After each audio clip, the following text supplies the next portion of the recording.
ভাষা সৈনিক আহমদ রফিকের প্রতি শ্রদ্ধা জানাতে বেলা 11টার দিকে কেন্দ্রীয় শহীদ মিনারে নেওয়া হচ্ছে তার মরদেহ। সেখানে সর্বস্তরের মানুষ তাকে শ্রদ্ধা জানাবেন।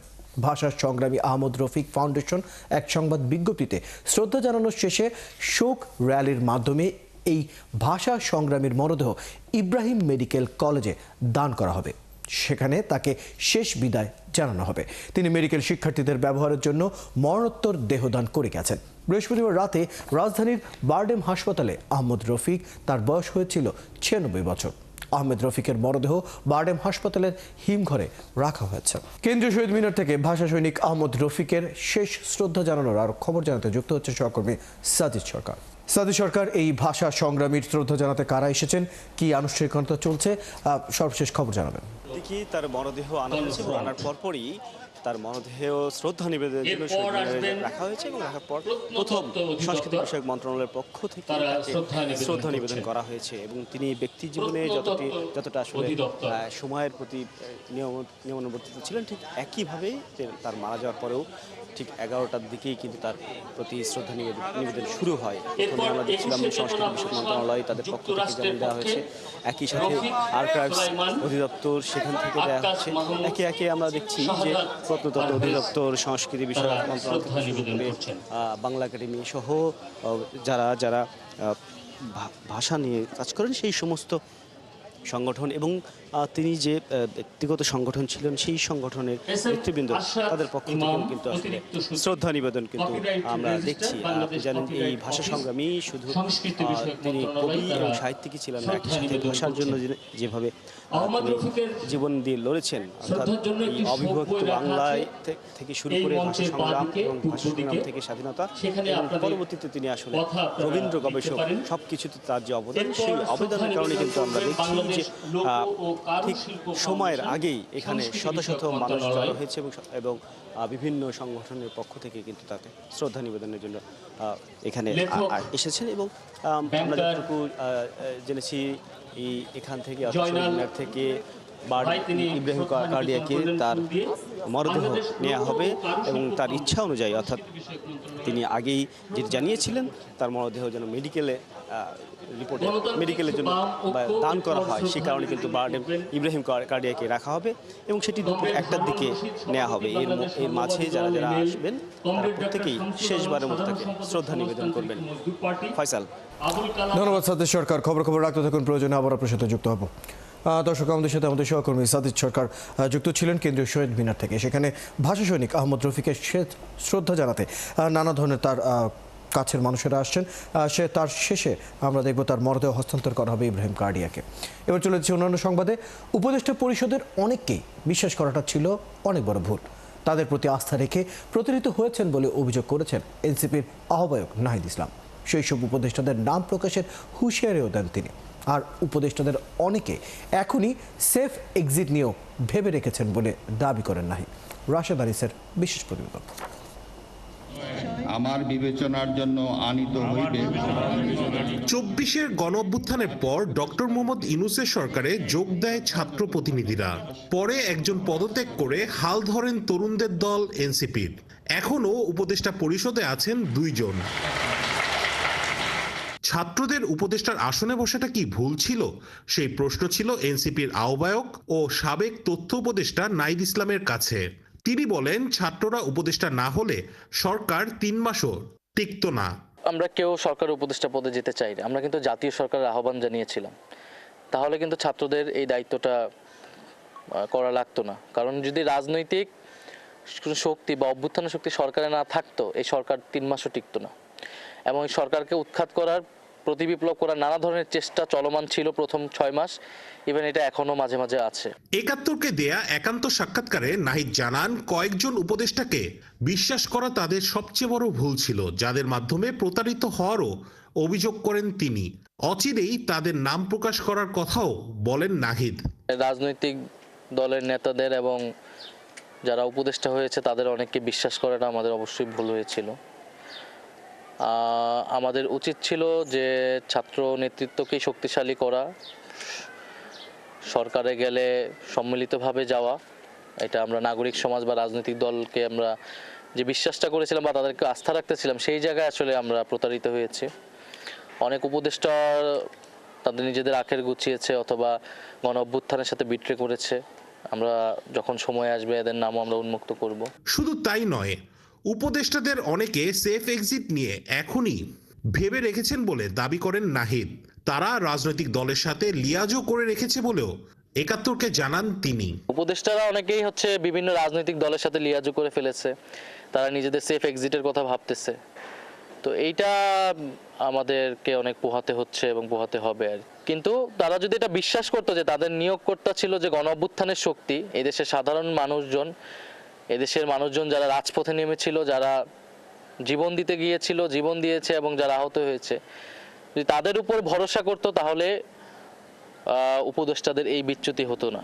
নাহিদ আরো বলেন, 5 আগস্ট ক্যান্টনমেন্টে সেজদা দিয়েছেন রাজনৈতিক নেতারা, ছাত্ররা নয়। রাশেদ আনিস, একাত্তর, ঢাকা। জুলাই সনদ বাস্তবায়নের উপায় নিয়ে আগের অবস্থানেই বিএনপি। দলটির নেতারা বলছেন এ নিয়ে সুপ্রিম কোর্টের মতামত নেওয়া যায় অথবা জাতীয় নির্বাচনের দিনই গণভোট হতে পারে। অন্য দলগুলো এটা মেনে নেবে বলে প্রত্যাশা করছে বিএনপি। 5 অক্টোবর আবারও বৈঠক বসবে জাতীয় ঐক্যমত্য কমিশন। মাহিলা ইসলামের প্রতিবেদন। আপনাদের জন্য 5 মিনিট সময় আছে। 5 অক্টোবর রবিবার আবারও বৈঠকে বসবে জাতীয় ঐকমত্য কমিশন। ধারণা করা হচ্ছে এটি হতে পারে শেষ আলোচনা। ঐকমত্য কমিশন 3 দফায় এই দীর্ঘ আলোচনায় অংশ নেয় 30টিরও বেশি রাজনৈতিক দল ও সংগঠন। এই দীর্ঘ আলোচনায় কতদূর এগোলো ঐকমত্য? বিএনপি নেতারা মনে করেন শেষ পর্যন্ত ভালো একটি ফল পাওয়া যাবে। আসলে ঐক্য তো প্রতিষ্ঠিত হয়েছে with some note of dissent, যে সমস্ত সংস্কারগুলো আনা হবে বিভিন্ন ক্ষেত্রে। এখন তার পরিপ্রেক্ষিতে রাজনৈতিক দলসমূহের বক্তব্যগুলো শুনে এখন আবার বিশেষজ্ঞ কমিটি যদি অন্যরকম কিছু পরামর্শ দেয়, সেটা নিয়ে হয়তো আলোচনার টেবিলে আসবেন। তবে জুলাই সনদের আইনি ভিত্তি দেয়া নিয়ে মূলত 2 শিবিরে বিভক্ত দলগুলো। এক পক্ষ চায় সাংবিধানিক আদেশ আর অন্য পক্ষ চায় নির্বাচনে সংসদই বাস্তবায়ন করবে জুলাই সনদ। কিছুটা ছাড় দিয়ে নির্বাচনের দিনই গণভোটের সম্মতি আছে বিএনপির, যদিও নির্বাচিত সংসদই সবচেয়ে ভালো উপায় বলে মনে করেন তারা। আমাদের প্রস্তাব হলো এই জাতীয় সংসদ নির্বাচনের আগে নয়, জাতীয় সংসদ নির্বাচনের দিনে একই সাথে একটা গণভোটের ব্যালট থাকবে এবং আরেকটা সংসদ নির্বাচনের জন্য ব্যালট থাকবে। গণভোটের ব্যালটে লেখা থাকবে যে জুলাই জাতীয় সনদের ঐক্যমতে যেগুলো আসা গিয়েছে তার পক্ষে আছেন না বিপক্ষে আছেন। মাননীয় প্রধান উপদেষ্টা উনি বলেছেন যে যেসব পয়েন্টে সব দল একমত হবে সেই সব পয়েন্টে নিয়ে আমরা নির্বাচন করব, আর যেগুলোতে একমত হবে না সেগুলো পার্লামেন্টে যে ঠিক করবে। আর পিয়ার পদ্ধতির নির্বাচন চাওয়া বিভ্রান্তিকর বলেও মনে করেন তারা। একদিকে 300 সিটে প্রার্থীদের যেটা আমরা এখনো দিয়েছে এবং তারা মাঠ চষে বেড়াচ্ছে। এখন আবার তারা ঘরে বসে আন্দোলন করবে, কোনটা গ্রহণযোগ্য মানুষের কাছে? শেষ পর্যন্ত যেভাবেই হোক দলগুলো একত্রে একটি উপায় বের করবে বলেও মনে করে বিএনপি। আলোচনার মধ্য দিয়ে কিছু নিষ্পত্তির বিষয় আছে, নিষ্পত্তি করা যাবে, এটাই গণতান্ত্রিক চর্চা। মাহিলা ইসলাম, একাত্তর, ঢাকা। মধ্য ইউরোপের দেশ কসোভো আর আলবেনিয়া বাংলাদেশ থেকে শ্রমিক নেবে। পাচার হওয়া টাকা উদ্ধারে IMF বিশ্বব্যাংক কৌশলগত সাপোর্ট দেবে। দেশে আসতে পারে উন্নত প্রযুক্তির ছোট কোল্ড স্টোরেজ। জাতিসংঘ অধিবেশনের ফাঁকে বেশ কয়েকটি দেশ ও বৈশ্বিক সংস্থার সাথে প্রধান উপদেষ্টার বৈঠকে এসব সম্ভাবনা তৈরি হয়েছে। এসব জানিয়েছেন প্রেস সেক্রেটারি শফিকুল আলম। আরও জানাচ্ছেন মোহন ইসলাম। জাতিসংঘের 80তম সাধারণ অধিবেশনে যোগ দিয়ে সাইডলাইনে অন্তত 8টি দেশের সরকার প্রধানের সাথে বৈঠক করেছেন প্রধান উপদেষ্টা ডক্টর মোহাম্মদ ইউনুস। বৈঠকে বিনিয়োগ, বাণিজ্য সম্পর্ক ও শ্রমবাজারের আলোচনা গুরুত্ব পেয়েছে। বিশেষ করে নেদারল্যান্ডসের প্রযুক্তি ব্যবহার করে বাংলাদেশে ছোট কোল্ড স্টোরেজ স্থাপনের মতো বিষয়ে সিদ্ধান্ত হয়েছে। চিফ অ্যাডভাইজার বললেন যে আমরা তোমাদের এইখানে এমন কোনো টেকনোলজি আছে যে যার ফলে এই যে হারভেস্ট টাইমে আমরা যাদের গ্রামে ছোট বিগ স্কেলে কোল্ড স্টোরেজে অনেক ইনভেস্টমেন্ট, ছোট লেভেলের কোল্ড স্টোরেজে কীরকম ইনভেস্টমেন্ট করা যায়, ওরা এই সমস্ত টেকনোলজি ওদের আছে। তো এইটা নিয়ে ওদের সাথে কথা হয়েছে। ইতালির প্রধানমন্ত্রীর সাথে বাণিজ্য নিয়ে আলোচনা হয়েছে, তবে গুরুত্ব পেয়েছে ভূমধ্যসাগর দিয়ে বাংলাদেশিদের ইতালি যাত্রা নিয়ে। নিয়মতান্ত্রিকভাবে অনেকে যাওয়া হচ্ছে না, ফলে যেটা হচ্ছে যে অনেকে এই ভূমধ্য সাগরের উপর দিয়ে যাচ্ছেন, সেখানে অ্যাক্সিডেন্ট হচ্ছে, অনেকে মারা যাচ্ছে। তারা এটাকে নিয়মতান্ত্রিক নিয়মের মধ্যে আনতে চাচ্ছেন। সেক্ষেত্রে আমরা মনে করি যে এতে বাংলাদেশের ওইখানে লং টার্মে আরও অনেক লোক পাঠানোর একটা মার্কেট আরও এক্সপানশন হবে। বৈঠকে আলবেনিয়া ও কোসোভো বাংলাদেশি শ্রমিক নেয়ার বিষয়ে আগ্রহ দেখিয়েছে। তাদের ইকোনমি এখন গ্রো করছে, কিন্তু তাদের ইকোনমিতে সেরকম জনগণ নাই, জনসংখ্যা খুব অপ্রতুল হয়ে যাচ্ছে। সেই জন্য তারা খুব ডেসপারেটলি বাংলাদেশের থেকে লোক চাচ্ছেন। এর বাইরে IMF ও বিশ্বব্যাংকের প্রধানের সাথে প্রফেসর ইউনূসের বৈঠকে উঠে এসেছে পাচার হওয়া অর্থ ফেরতের বিষয়। তো এইসব $234 বিলিয়ন ফেরত আনা এটা খুবই কষ্টসাধ্য একটা বিষয়, এবং এটার এক্সপার্টিসও তো আমাদের নাই। আগের টাকা হলে আমরা কি সেভাবে তো টাকা আনতে পারি নাই, আগে যারা দু একটা চুরি চামালি যা করেছে। তো এখন এইটাকে আনার জন্য যে এক্সপার্টিস লাগে, যেই ধরনের আপনার ক্যাপাসিটি বিল্ডিং লাগে, এটা ওয়ার্ল্ড ব্যাংক দিতে পারবে। এসব দেশের সাথে এই সরকারই কাজ শুরু করবে, আর তা পরবর্তী সরকার চালু রাখবে বলে আশা প্রেস সেক্রেটারির। এটা কন্টিনিউটি থাকবে অবশ্যই অবশ্যই। মুহুল ইসলাম, ৭১, ঢাকা। খাগড়াছড়িতে যুগ্ম ছাত্র জনতার স্থগিত করা অবরোধ পূর্ণাঙ্গ প্রত্যাহার হয়েছে। শনিবার সকালে তাদের ফেসবুক পেজে দেয়া এক বিবৃতিতে এই অবরোধ প্রত্যাহারের ঘোষণা দেওয়া হয়। বিবৃতিতে বলা হয়, প্রশাসন তাদের ৮ দফা দাবি মেনে নেওয়ার আশ্বাসের প্রেক্ষিতে এই অবরোধ কর্মসূচি প্রত্যাহার করা হয়েছে।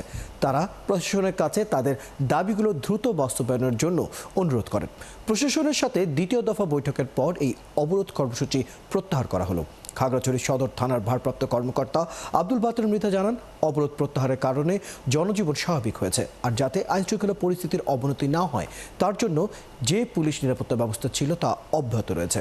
গত 23 সেপ্টেম্বর মঙ্গলবার এক কিশোরীকে তুলে নিয়ে ধর্ষণের অভিযোগে ধর্ষকদের গ্রেফতার করে দৃষ্টান্তমূলক শাস্তির দাবিতে মিছিল, মিটিং, সমাবেশ ও অবরোধ সহ বিভিন্ন কর্মসূচি পালন করে আসছিল যুগ্ম ছাত্র জনতা। পরে এই আন্দোলন থেকে খাগড়াছড়ি ও গুইমারার সহিংসতা ছড়িয়ে পড়ে। এতে গুইমারায় 3 জন নিহত হন।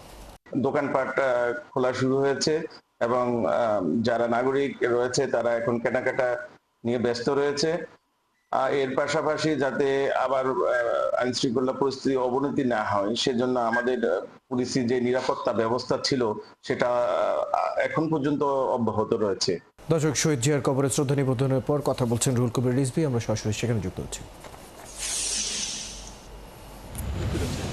এই দৃষ্টান্ত বাংলাদেশের রয়েছে, কোথাও থেকে ধার করে আনতে হয়নি। তাই এই দেশকে আধুনিক প্রগতির দিকে এগিয়ে যেতে হলে আমাদের দেশের প্রকৌশলীরা, মেধাবী প্রকৌশলীরা যথেষ্ট অবদান রাখবে বলে বিশ্বাস করি। আমি এই কারণে বাংলাদেশ জাতীয়তাবাদী দলের পক্ষ থেকে অ্যাবের সকল কর্মকর্তা বৃন্দকে আমি এটাই বলবো, আপনারা অত্যন্ত এই দেশটাকে একটি উন্নত দেশগুলোর সাথে তাল মিলিয়ে এগিয়ে যাওয়ার জন্য আপনারা বিভিন্ন কর্মসূচি, বিভিন্ন নীতিমালা আপনারা প্রণয়ন করবেন। আপনারা আপনাদের প্রণীত নীতিমালায় যদি জনগণের ইচ্ছায়, জনগণের শুভেচ্ছায় এবং জনগণের ভোটে বিএনপি যদি ক্ষমতায় আসে, তাহলে আপনাদের প্রণীত নীতিমালা অনুযায়ী আমরা আমাদের দেশের অগ্রগতি এবং এই দেশকে উন্নত দেশের তালিকায় নিয়ে যেতে সক্ষম হব। বন্ধুরা আমার, আমরা এখন অনেক ষড়যন্ত্রের মধ্যে দিয়ে আমাদেরকে এগোতে হচ্ছে, আমাদেরকে অনেক চক্রান্তের মধ্যে দিয়ে এগোতে হচ্ছে। বাংলাদেশ জাতীয়তাবাদী দল অন্ধকারের গুহা থেকে, একদলীয় দুঃশাসনের সেই ভয়ঙ্কর ফ্যাসিবাদ থেকে বহুদলীয় গণতন্ত্রের মুক্ত বাতাস নিয়ে এসেছিলেন শহীদ রাষ্ট্রপতি জিয়াউর রহমান। তারই পথ ধরে গণতন্ত্রকে প্রতিষ্ঠা করেছেন আরেকজন ভয়ঙ্কর গণতন্ত্র হত্যাকারী হোসেন মোহাম্মদ এরশাদের কাছ থেকে। তিনি গণতন্ত্র প্রতিষ্ঠা করেছিলেন, উদ্ধার করেছিলেন তিনি দেশনেত্রী বেগম খালেদা জিয়া। এরপরে তার সুযোগ্য পুত্র, জ্যেষ্ঠ পুত্র জিয়াউর রহমান বেগম খালেদা জিয়া, তিনি এই জুলাইয়ের আন্দোলন, এই 5ই আগস্টের ফ্যাসিবাদের পতনের যে যুগান্তকারী আন্দোলনের পটভূমি রচনা করে তিনি নেতৃত্ব দিয়েছেন, দূরে থাকলেও গোটা জাতিকে উদ্বুদ্ধ করেছে। আমরা সেই ধারাতেই আজকে এদেশের রাজনীতি করছি। কিন্তু যুগ যুগ ধরে জাতীয়তাবাদী শক্তিকে বিনষ্ট করা, ধ্বংস করার জন্য আন্তর্জাতিক সাম্রাজ্যবাদী আধিপত্যবাদীরা যেভাবে চক্রান্ত করে, সেই চক্রান্ত এখনো থেমে নেই। তারা নানাভাবেই চক্রান্ত করছেন এবং তাদের চক্রান্ত বাস্তবায়নের জন্য নানা ধরনের মাস্টার প্ল্যান তারা করে যাচ্ছে। কিন্তু এদেশের জনগণ সব কিছু অন্ধকার দূরীভূত করে, সব কিছু অশুভ পরিকল্পনাকে প্রতিহত করেই এদেশে জাতীয়তাবাদের পতাকা, এই বাংলাদেশের স্বাধীন পতাকাকে নিশ্চিত করবে, এটাই সব সময় প্রমাণিত হয়েছে। নানামুখী জটিলতায় এবছর চট্টগ্রাম বন্দরের বে টার্মিনালের কাজ শুরু হচ্ছে না, যে কারণে এবছর দৃশ্যমান কোনো অবকাঠামো তৈরি হবে না। তবে বিশ্বব্যাংকের 650 মিলিয়ন মার্কিন ডলারের ঋণ ছাড় হওয়ায় আগামী বছরের জুন মাসের মধ্যে অবকাঠামো নির্মাণ শুরু হবে বলে আশাবাদ জানিয়েছেন চট্টগ্রাম বন্দর কর্তৃপক্ষ। আগামী 8 মাস ধরে চলবে এই প্রকল্পের ফাইল ওয়ার্ক, এরপরেই শুরু হবে গ্রাউন্ড ওয়ার্ক। সাইফুল ইসলাম শিল্প প্রতিবেদনে বিস্তারিত। চট্টগ্রাম বন্দরের সক্ষমতা দীর্ঘদিন ধরে সীমাবদ্ধ। ক্রমবর্ধমান আমদানি রপ্তানি চাহিদা সামাল দিতে নতুন অবকাঠামো নির্মাণের দাবি উঠছিল বহু বছর ধরে। গত 1 দশকের বেশি সময় বঙ্গোপসাগরের পতেঙ্গা উপকূলে একটি আধুনিক বন্দর এবং আউটার রিং রোড নির্মাণের পরিকল্পনায় বে টার্মিনাল প্রকল্পের কাজ শুরু করে সরকার। তবে নানা জটিলতায় বারবার পেছায় বে টার্মিনাল নির্মাণ। প্রথম পর্যায়ে 2026 সালে অপারেশনে যাওয়ার কথা থাকলেও তা সম্ভব হয়নি। যখন আমরা স্টাডি করেছিলাম তখন মাতারবাড়ি কেসটাও ছিল না, এবং ওই জায়গায় বে টার্মিনাল যেখানে হচ্ছে সেখানে এই মেরিন ড্রাইভটাও ছিল না। তার মানে একটা স্থাপনা যখন আপনি করবেন তখন অন্য ফিচারগুলো যদি 5-7 বছরে বিলম্বিত হলে চেঞ্জ হয়ে যাবে, তখন আপনাকে ওটাকে অ্যাড্রেস করতে হবে, ওর আর্থসামাজিক সোশ্যাল ইম্প্যাক্ট, ওর ইকোনমিক ইম্প্যাক্ট, এনভায়রনমেন্টাল ইম্প্যাক্ট আবার অ্যাসেস করতে হবে। প্রকল্পের মূল কাজ শুরুর আগে ডিটেল ডিজাইন, আর্থিক ছাড়, আন্তর্জাতিক পরামর্শক নিয়োগ সহ একাধিক ধাপ সম্পন্ন হওয়া জরুরি। বর্তমানে ডিটেল ডিজাইন প্রক্রিয়া চূড়ান্ত না হওয়ায় এবং নানামুখী প্রশাসনিক জটিলতায় মাঠ পর্যায়ের কাজ দেরি হচ্ছে। এতে 2025 সালের মধ্যে যে কাজ শুরু করার আশা ছিল তা আর হচ্ছে না। যদিও নেদারল্যান্ড ভিত্তিক প্রতিষ্ঠান MTBS ফাইল ওয়ার্ক শুরু করেছে, ডিটেল ডিজাইনের কাজ শুরু করেছে জার্মান ভিত্তিক প্রতিষ্ঠান শেলহর্ন। বে টার্মিনাল হলে আমরা এখানে প্রায় 12-13 মিটার ড্রাফটের জাহাজ আনতে পারবো। আর ভবিষ্যতে আমাদের যে গ্রোথ যেটা হচ্ছে আমাদের কার্গো কিংবা কন্টেইনারের, সেই গ্রোথকে আমরা ক্যাটার করার জন্যই আমাদের এই বে টার্মিনাল প্রয়োজন। চট্টগ্রাম বন্দর কর্তৃপক্ষের তথ্য অনুযায়ী 13,525 কোটি টাকার এই প্রকল্পে বিশ্বব্যাংকের সহায়তা হিসাবে থাকবে 9,333 কোটি টাকা, আর বাকি টাকার যোগান দেবে চট্টগ্রাম বন্দর কর্তৃপক্ষ। এর মধ্যে 8,269 কোটি টাকা খরচ হবে ব্রেকওয়াটার নির্মাণে। শুধুই বিশ্বব্যাংকের ঋণের 650 মিলিয়ন মার্কিন ডলার নয়, তার সাথে বিনিয়োগ হিসাবে যুক্ত হবে সিঙ্গাপুর পোর্ট অথরিটি এবং দুবাই ভিত্তিক প্রতিষ্ঠান ডিপি ওয়ার্ল্ডের 1 করে 2 বিলিয়ন মার্কিন ডলার। এছাড়া বন্দরের যে মাল্টিপারপাস জেটি হবে সেখানেও অন্তত আরও 2 বিলিয়ন মার্কিন ডলার বিনিয়োগের আশা করছেন চট্টগ্রাম বন্দর চেয়ারম্যান। ওয়ার্ল্ড ব্যাংকের সাথে 650 মিলিয়ন ডলারের চুক্তি হয়ে গেছে, তো এটা একটা ফরেন ইনভেস্টমেন্ট। ঠিক একইভাবে ওখানে 2টা টার্মিনাল হবে, একটা হলো PSA সিঙ্গাপুরের সাথে, আর একটা হবে হলো আপনার ডিপি ওয়ার্ল্ডের সাথে। সেখানেও তারা ধরেন 1 বিলিয়ন ডলারের উপরে ইনভেস্টমেন্ট করবে, তো ওখানে আরও 2 বিলিয়ন ডলার। এরপর ওখানে আমাদের যে মাল্টিপারপাস টার্মিনাল যেটা হবে সেখানে প্রায় 2 বিলিয়ন ডলারের মতো হবে, মানে ইনভেস্টমেন্ট হবে। তো সেখানে প্রায় 4 বিলিয়ন ডলারের মতো ইনভেস্টমেন্ট আসবে বে টার্মিনাল। পরিকল্পনা অনুযায়ী আগামী 2026 সালের জুন মাসে জেটি টার্মিনাল ইয়ার্ড সহ অন্যান্য স্থাপনা তৈরির কাজ শুরু হলে 2030 সালে অপারেশনে যাবে আধুনিক এই বন্দর। শরীফ আজাদ প্রীতম, 71। এবার মেঘনায় ভরা মৌসুমে ইলিশ পাচ্ছেন না জেলেরা, এতে অনেকেই আছেন খেয়ে না খেয়ে। এরপর আবার 22 দিনের নিষেধাজ্ঞার ঘোষণায় লক্ষ্মীপুরের 1.5 লক্ষ জেলে আছেন বিপাকে। তাদের অভিযোগ, নিষেধাজ্ঞার আগেই সরকারি সহায়তা দেওয়ার কথা থাকলেও কিছুই পাননি তারা। আতর রহমান মনিরের তথ্য ও ছবিতে প্রতিবেদন। ভরা মৌসুমে এবার লক্ষ্মীপুরের মেঘনা নদীর মজু চৌধুরীর হাট, মতির হাট, মাতব্বর হাট, নাসিরগঞ্জ ও লদুয়া এলাকায় দেখা নেই ইলিশের। যা পাওয়া গেছে সেগুলো ধরা হয়েছে সাগরে, তাও পরিমাণে কম, যা দিয়ে খরচই ওঠেনি। এ অবস্থার মধ্যে মা ইলিশ রক্ষায় মেঘনা নদীতে দেয়া হয়েছে 22 দিনের সরকারি নিষেধাজ্ঞা। এতে নতুন করে বেকার হওয়ায় দুর্ভোগে উপকূলীয় জেলেরা। অভিযানের যে চাউল সরকার দেয় এটা প্রকৃত জেলেরা পায়, আর যে মা ইলিশ রক্ষা করার জন্য সরকারের যে জটিল অভিযানের জন্য বল থাকে। জেলেরা কিন্তু খুবই অভাবে আছে। যদি জেলেদেরকে এই মুহূর্তে চাউল দিয়ে দিত তাহলে জেলেরা এখনো নদীতে নামতো না। তারা জানান এবার মাছ কম পাওয়ায় ধার দেনা করে চলতে হচ্ছে। অনেকেই সরকারি সহায়তা পাননি, এতে দিন দিন ঋণের বোঝা বাড়ছে। আমার ব্যথাটা আমার ভিতরে তো রাখছে আল্লাহ। আমি 10টা ছেড়ে দিব এত কাপড় তুই 10টা। সরকারি একটা বরাদ্দ আছে না, এই বরাদ্দটা যদি জেলেরা সঠিকভাবে পায় তাহলে মোটামুটি অভিযোগে যে কয়দিন আছে ওই কয়দিন চলতে পারবো। জেলেদের দাবি শুধু চাল নয়, ডিজিটাল পদ্ধতিতে আইডি কার্ড ও ব্যাংকের মাধ্যমে আর্থিক সহায়তা দেয়া হোক। আমাদের এইটা যদি আমরা পাই, আমরা এই 22 দিন অবরোধে আমরা ঘরে বসে কাটাতে চাই। ওদের কাছে টাকা আছে, এরা টাকা দিব, এরা চাল পাইবে। আমরা জেলেরা অরিজিনাল জেলেরা চাল পাবো না। এদিকে জেলা মৎস্য কর্মকর্তা জানান এবার নিষেধাজ্ঞার আগেই খাদ্য সহায়তা দেয়া হয়েছে। খুব শিগগিরই সদর উপজেলার জেলেদের সহ শতভাগ জেলের মাঝে চাল বিতরণ করা হবে। যদি স্বাভাবিক উৎপাদন বজায় রাখতে চায় তাহলে এই আইনটা জেলেরা এই যে 22 দিন যে তারা মাছ ধরা থেকে বিরত থাকবে এবং আমাদের যে মাইলি সংরক্ষণ কার্যক্রমে তারা সহযোগিতা করবে। রামগতির আলেকজান্ডার থেকে চাঁদপুরের ষাটনল পর্যন্ত প্রায় 100 কিলোমিটার এলাকা ইলিশের অভয়াশ্রম ঘোষণা করা হয়েছে। 4 অক্টোবর থেকে 25 অক্টোবর মধ্যরাত পর্যন্ত থাকবে মাছ ধরার উপর নিষেধাজ্ঞা। নূর তাজমিন নীর, 71। এদিকে বৈরী আবহাওয়ার কারণে এখনো উত্তাল বঙ্গোপসাগরের রাঙামালী উপকূল। এরই মধ্যে শুক্রবার মধ্যরাত থেকে শুরু হচ্ছে ইলিশ সংরক্ষণের 22 দিনের নিষেধাজ্ঞা। শেষ মুহূর্তে কারো কারো জালে ধরা পড়েছে ইলিশ, আবার কেউ কেউ ফিরছেন খালি হাতে। কামরুল হাসানের প্রতিবেদনে বিস্তারিত। রং বেরঙের বেলুনে সাজানো ট্রলার, চলছে গান বাজনা আর উল্লাস। দূর থেকেই মনে হয় যেন উৎসবের আমেজ। শেষ মুহূর্তে জালে ধরা পড়েছে কাঙ্ক্ষিত ইলিশ, বিক্রিও হয়েছে ভালো দামে। তাই সাগর থেকে মৌসুম শেষে নিরাপদে ফেরা এক জেলে ট্রলারের এমন আনন্দ ঘন মুহূর্ত। লাস্ট সিজনে অনেক মাছ পাইছি, আল্লাহ পাক অনেক দিয়েছে। তারপরে আমরা এখন অভিযানের সময় আবহাওয়া খারাপ হয়ে গেছে, তাই জন্য আমরা একবারে ফিরে আসছি। এখন আনন্দ উল্লাস করতে করতে বাড়ি ফিরে এসেছি। কিন্তু সবার ভাগ্য এক নয়, কারো মুখে হাসি, কারো চোখে হতাশা। বৈরী আবহাওয়ার কারণে মাছ ধরতে পারেননি অনেকেই। ঢেউয়ের তীব্রতায় মাছ সাগর থেকে ফিরতে হয়েছে খালি হাতে। শেষ সময় আমরা আশা করছি যে একটা ট্রিপ দিতে পারবো, কিন্তু আমরা দিতে পারি না। সাগরের অবস্থা খুব খারাপ হয়ে গেছে, আমরা এই জায়গা থেকে চলে গিয়ে পড়ছি। সাগরের অবস্থা খুব খারাপ। আমরা বয়া বাইছিলাম, মাছ টোটালি পাইনি। আমরা খুব একটা কষ্টের হয়ে আছি জেলেরা।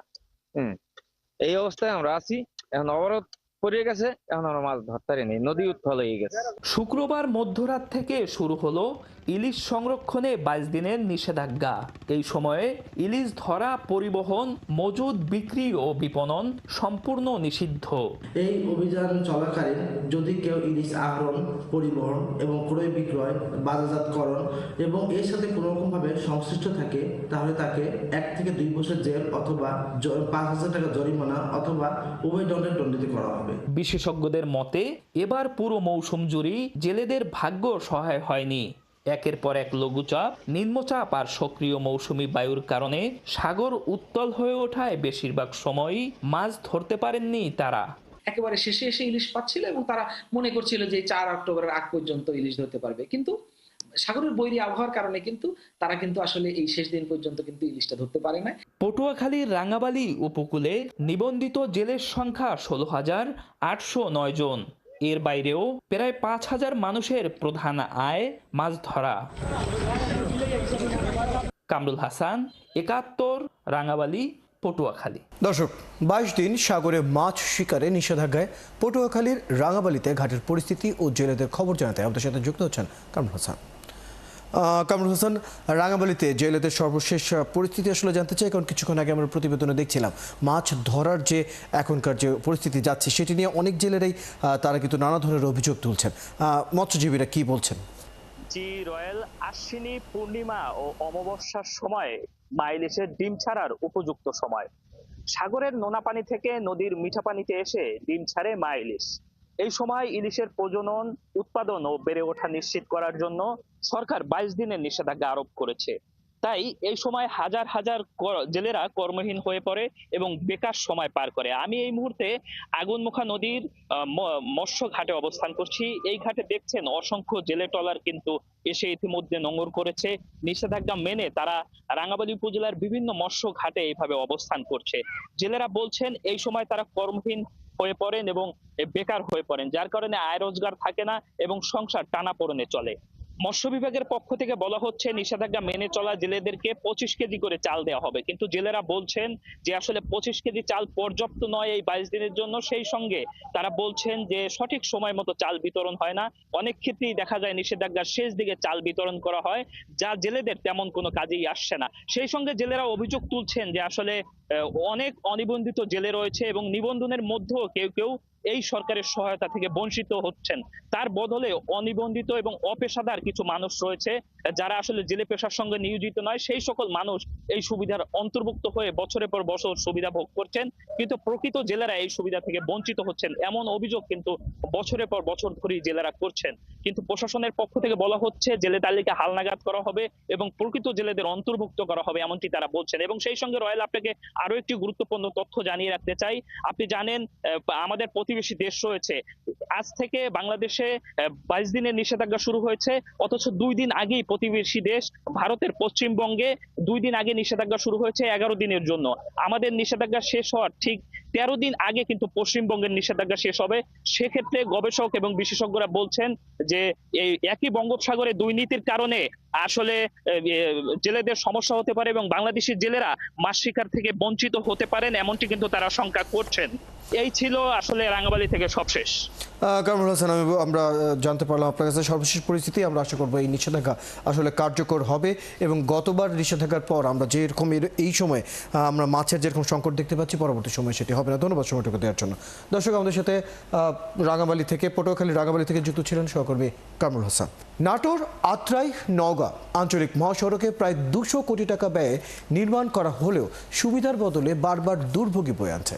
অভিযোগ উঠেছে সড়কের পাশেই রেলওয়ের জমি থেকে গভীর খাদ তৈরি করে মাটি কেটে রাস্তা নির্মাণ করা হচ্ছে, যে কারণে অল্প বৃষ্টিতেই ভেঙে যাচ্ছে সড়কটির বিভিন্ন অংশ। নাসিম আলীর ক্যামেরায় আরও জানাচ্ছেন বুলবুল আহমেদ। 2017 সালে প্রায় 200 কোটি টাকা ব্যয়ে শুরু হয় নাটোর আত্রাই নওগাঁ আঞ্চলিক মহাসড়কের কাজ। এলাকার লোকজনের অভিযোগ, এই কাজ পায় নাটোর 2 আসনের সাবেক সংসদ সদস্য শফিকুল ইসলাম শিমুলের ঘনিষ্ঠ এক আত্মীয়। তিনি একরকম জোর করেই সড়কের পাশেই রেলওয়ের জায়গা থেকে মাটি কেটে গভীর খাদ সৃষ্টি করেন, আর এতেই দুর্বল হয়ে যায় সড়কটি। সামান্য বৃষ্টি কিংবা ভারী যান চলাচলেই ভেঙে পড়তে থাকে। এই রাস্তা ঠিকানা মন করলে খাদ ভরান লাগবে, এই খাদ না ভরালে যত কিছুই দেন এই খাদের মধ্যে এত পরিমাণে গভীর, এখান থেকে সম্পূর্ণ নামে চলে যায়। এই জন্য রাস্তা ঠিক ইচ্ছে না। কোটি কোটি টাকা ইনভেস্ট করতেছে, এর সুফলন আমরা পাচ্ছি না। এর বিরুদ্ধে যারা জড়িত দুর্নীতিবাজ, তারা এর সুফলন পাচ্ছে। রাস্তাটা ভালোভাবে করলে তো রাস্তা সুন্দর হয়, কিন্তু এরা তো ভালোভাবে করে না ভাই, এই জটমুট দিয়ে করে থাকে। ব্রিটিশেরা রাস্তা করছে পাশে রেল লাইন, এইটা ঠিক ইচ্ছে, আর অথচ এইটা ঠিক ইচ্ছে না। মানুষের আরও অভিযোগ রয়েছে, অনিয়মের দায়ে ঠিকাদারের শাস্তি না দিয়ে বরং নতুন করে 9 কোটি টাকা বরাদ্দ এনে চলছে রিটার্নিং ওয়াল তৈরির কাজ। এই রাস্তাটা মূলত আগে এই যে ব্লক করা ছিল না, এখন ব্লক করছে, তাও মনে করেন যে ধসে চলে যাচ্ছে। এই বৃষ্টির পানি ধুয়ে যাবি, তাই ওই কন্ট্রাক্টর ম্যানেজারকে বলেছে যে ধার দিয়ে আপনারা বস্তা দিয়ে দেন। যখন আপনার বক্সের থেকে তুলে দেবেন, বসালে আবার ভেঙে চলে যাবে। তবে সড়ক বিভাগের নির্বাহী প্রকৌশলী বলছেন, চলন বিলের মাটির বৈশিষ্ট্যের কারণে সড়কের এই দুর্গতি। তবে ব্রিটিশদের তৈরি রেল লাইন কিভাবে দাঁড়িয়ে আছে প্রশ্নে থমকে যান তিনি। ইম্বার্কমেন্টটা সেটেল হওয়ার পরে আমরা এই বর্ষাকালের পরে শুষ্ক মৌসুম আসলে উক্ত ঠিকাদার সেটি মেরামত করে দিতে বাধ্য। এটা তার সাথে কন্ট্রাকচুয়ালি সে বাধ্য সেইটুকু রিপেয়ার করে দিতে। আমরা আশাবাদী যে এইবার রিপেয়ার করলে এটাই আর দুর্ভোগ হবে না, এটি মানুষের জন্য নিরাপদ হবে। এই মহাসড়কের নির্মাণে অনিয়ম দুর্নীতির বিষয়টি তদন্ত ও সমাধানের দাবি জানিয়েছেন সাধারণ মানুষ। বুলবুল আহমেদ, 71, নাটোর। দর্শক, নাটোর আত্রাই নওগাঁ আঞ্চলিক মহাসড়কের নির্মাণের দুর্নীতি ও জনগণের ভোগান্তির বিষয়ে আরও বিস্তারিত জানাতে আমাদের সাথে যুক্ত হচ্ছেন বুলবুল আহমেদ। বুলবুল আহমেদ, আমরা আপনার প্রতিবেদনটি দেখছিলাম, বেশ কিছু দিক এখানে উঠে এসেছে। প্রায় 200 কোটি টাকা ব্যয়ে সড়কটি নির্মাণ করা হয়েছে, তারপরেও এই নিয়ে নানা ধরনের অভিযোগ রয়েছে।